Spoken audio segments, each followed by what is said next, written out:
just people sending in their images, and then we're going to turn some into placards. It expresses change because you're transforming something warlike into something that is about peace. And it's that sort of metamorphosis that represents the struggle against war. This is the best opportunity, we believe, that we've ever had to get rid of Britain's nuclear weapons. Having nuclear weapons is a disgrace in this day and age, and especially for a country the size of Britain. In reality, there is no English finger on the nuclear trigger. The only finger is an American one. This is a weapon which should never be used by anybody at all.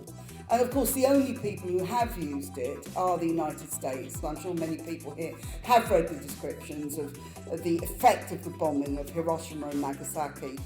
Without their permission, no nuclear weapons can be used by any NATO member.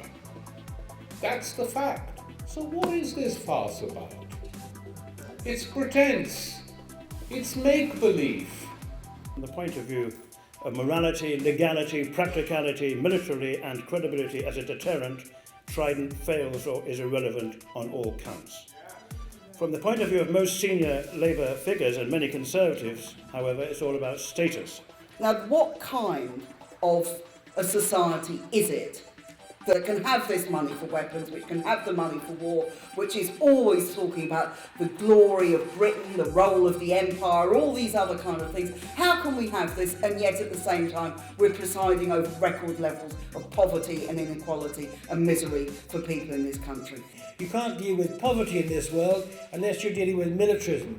We're dealing with $2 trillion a year spent on war and weapons, of which a large chunk are nuclear weapons, and we can't solve the poverty problem.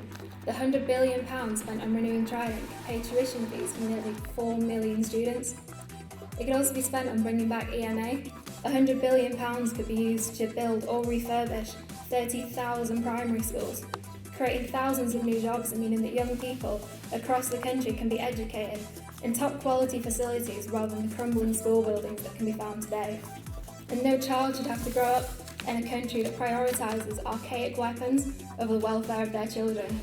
But this is the first time for years that we have an opportunity to really win this battle on the Trident issue and have nuclear weapons removed from UK soil forever.